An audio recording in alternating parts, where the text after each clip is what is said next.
I found out exactly what my parents were willing to do to me at 5:47 on a Wednesday morning, with a phone in one hand and a cold cup of coffee in the other. The banking app showed one red line across the screen. Access denied. My grandfather's trust, the money he left me, $520,000, was frozen overnight. I called my mother first. My father took the phone. He told me, soft as a Sunday, that they had had to step in. That family came first. My mother said I was not thinking clearly, that I should let them manage it. I did not argue. I put on my blazer. I drove to the bank.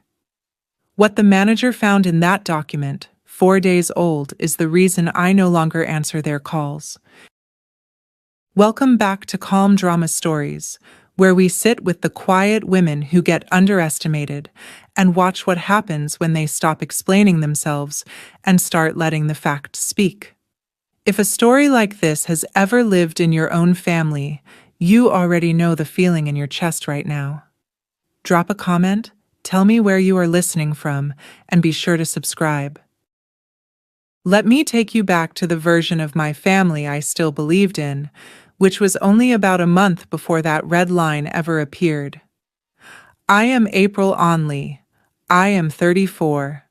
I live alone in a small house on the north side of Linwood, Ohio, with a driveway that floods every spring and a job most people find boring at parties. I am a forensic accountant. What that means, in plain words, is that I read numbers other people are trying to hide. Companies hire my firm when money goes missing. Families hire us when an elderly parent's savings drain out faster than a body can spend them. I spend my days inside other people's worst weeks, following dollars the way a tracker follows a limp through snow. That month, I was closing a file on a woman in her 80s whose grandson had moved $40,000 out of her account in small, careful pieces. He thought small was the same as invisible. It is not. Small is just slow. I had learned a long time ago that people lie loud and numbers lie quiet, and the quiet ones are easier to catch because numbers do not get embarrassed. People do. My family thought I made spreadsheets. My mother once told a neighbor I worked in billing. I never corrected her. It seemed harmless then, the way a small misunderstanding seems harmless right up until the day you need someone to know exactly who you are. I let them think I was the daughter who was bad with money. I let them think it for years. The money was never supposed to be a secret, and it was never supposed to be a weapon. It came from my grandfather. Walt farmed 40 acres east of town for most of his life, corn and soybeans and one stubborn apple orchard he refused to tear out even when it stopped paying. He was my mother's father, and he was the only person in my childhood who ever asked me a question and then waited for the whole answer. When his knees gave out and the work got too big for him, he sold the land. He did not split the money among his children the way everyone expected.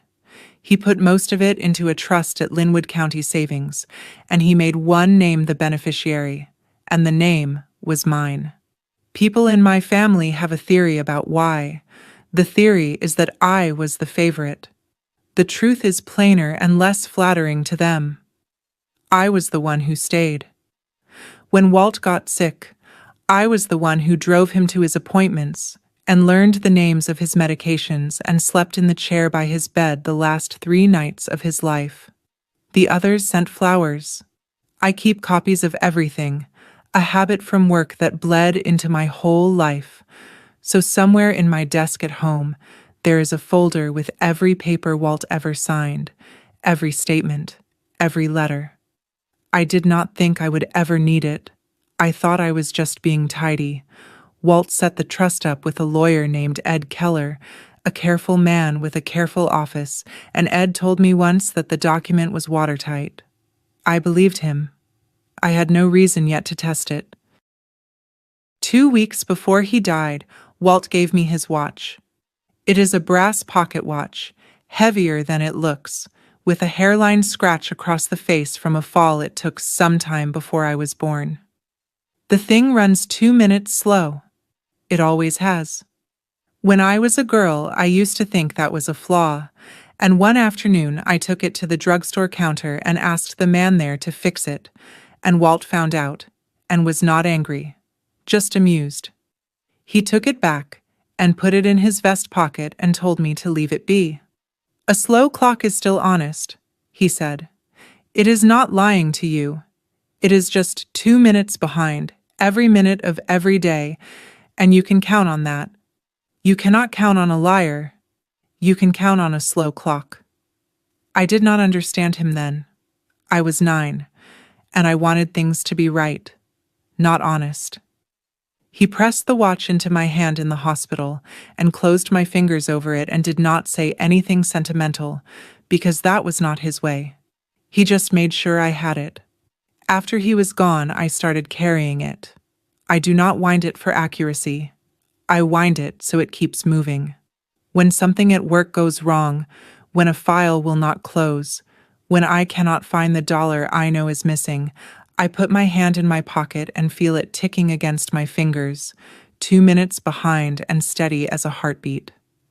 I had no idea, that month, how much I would need to remember what he said about honest clocks. I just liked the weight of it. My parents' house always smells like lemon furniture polish. My mother, Lorraine, has cleaned it the same way for 40 years, and the smell hits you at the door like a held breath.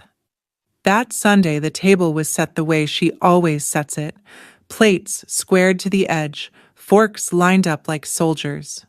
We ate pot roast and talked about nothing, and then somewhere between the meat and the pie, my mother set down her glass and said the thing she always circled back to.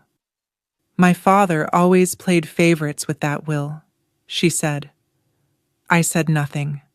She said it lightly, the way you say a thing you have decided is just true, and she looked at her own hands when she said it.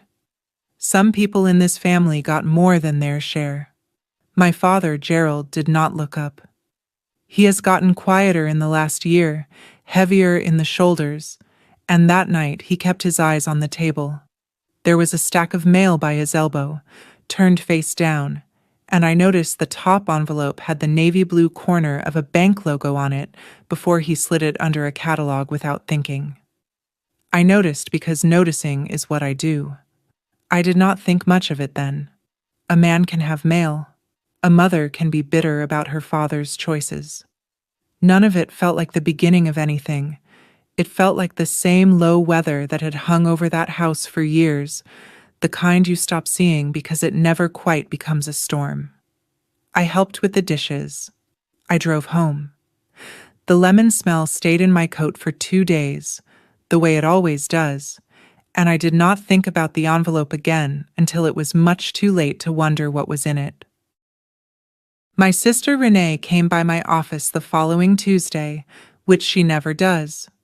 Renee is 4 years older than me and lives 2 towns over in Hartwell, where she handles paperwork at a title and escrow company, the kind of place that pushes property deals across the finish line. She was bright that day, brighter than the visit called for, and she brought coffee she knew I would not drink. She asked how work was. Then she asked, the way you ask a thing you have practiced sounding casual about, which bank Grandpa's trust was parked at. I told her. She nodded like it did not matter. She asked whether I had anybody named on the account besides myself, a backup, somebody who could step in if I got hit by a bus. I said no. She said that was probably something I should fix, that she dealt with this kind of thing all day, that she knew a notary named Hal who was good and fast and did not charge family. I said I would think about it. After she left, I sat with the strange aftertaste of the conversation because nothing about it had been about me. It had all been about access. I made a note in my own head, the way I make notes about files, to go home that week and lock down the account settings and change my passwords and add the 2-step login I kept meaning to set up. Then a deadline landed on my desk that afternoon. a fraud file with a hard court date, and the week swallowed itself the way weeks do. I told myself I would handle the account on the weekend.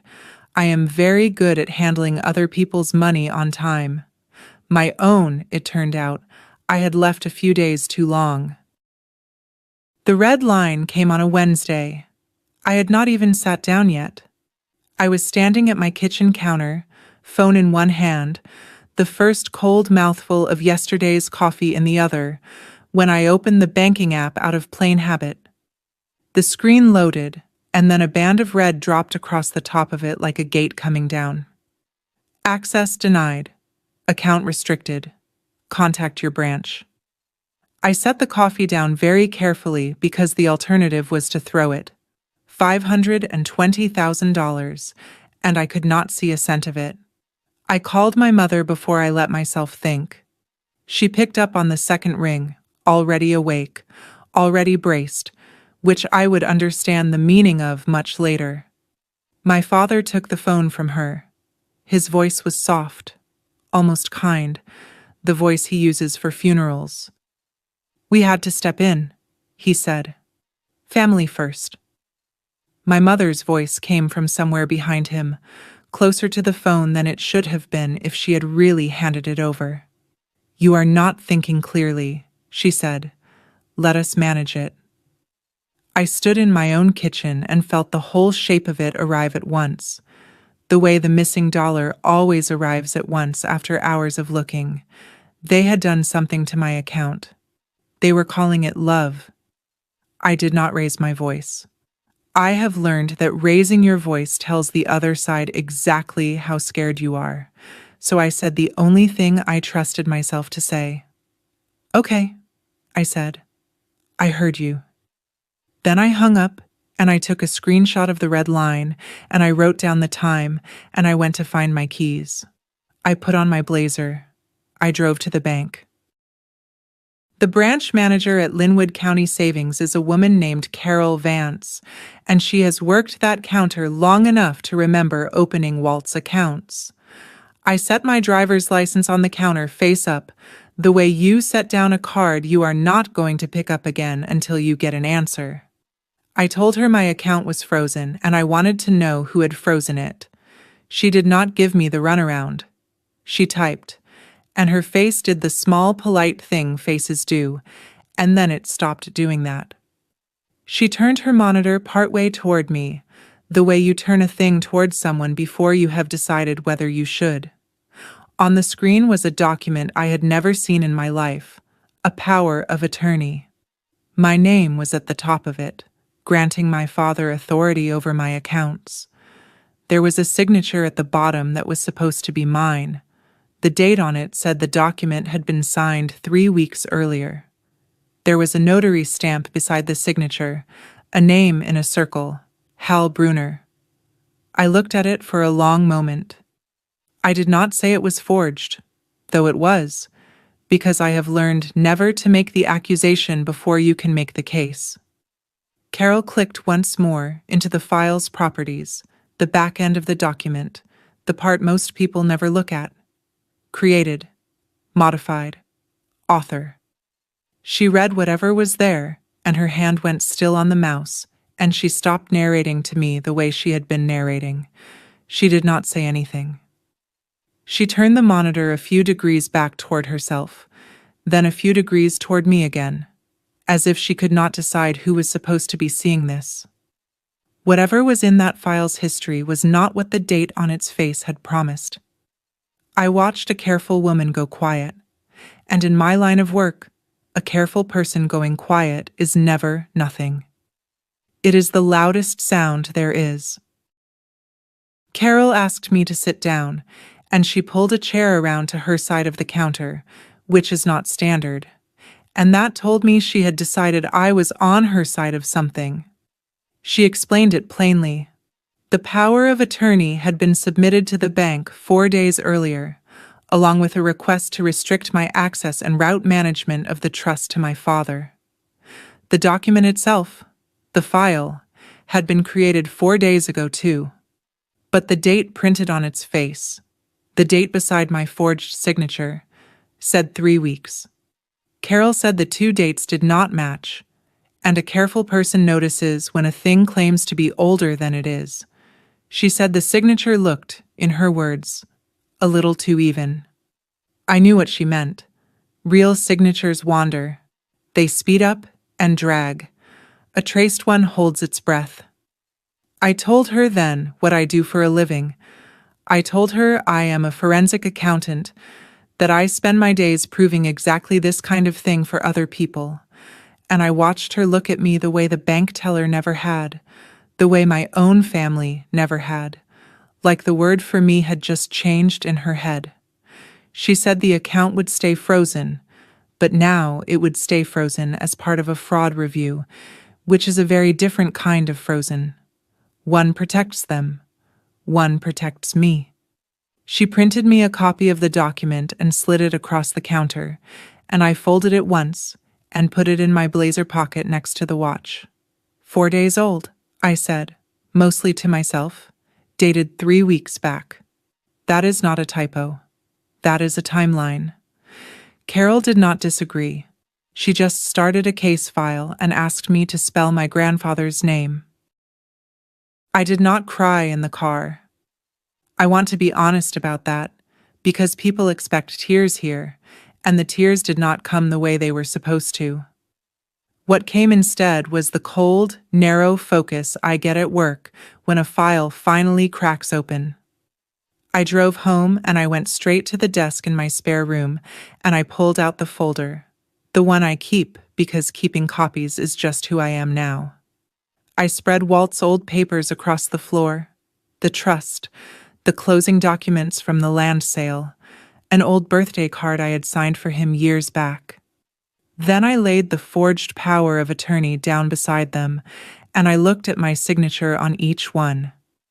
My real signatures all leaned the same wrong way, the way mine always do, the lowercase letters crowding at the end like people late for a bus. The signature on the power of attorney did not crowd. It sat. It had been copied slow and careful from something, and as I knelt there, I realized I knew exactly which something. Renee had asked to borrow a stack of family papers 2 months ago, to scan them, she said, for a family album nobody had ever mentioned before or since. She had taken them for a week. She had given them back. One of those papers had my signature on it, clean and flat and easy to trace on a light box, the kind of light box a title office has sitting in the back room. It was not my mother who had drawn that signature. My mother does not have the patience. It was my sister. The notary was a man named Hal, she had told me about herself, sitting in my office drinking coffee I did not want. I did the boring things first because the boring things are what win. I called Carol back and I filed a formal report with the bank's fraud unit, the same kind of report I help other people file,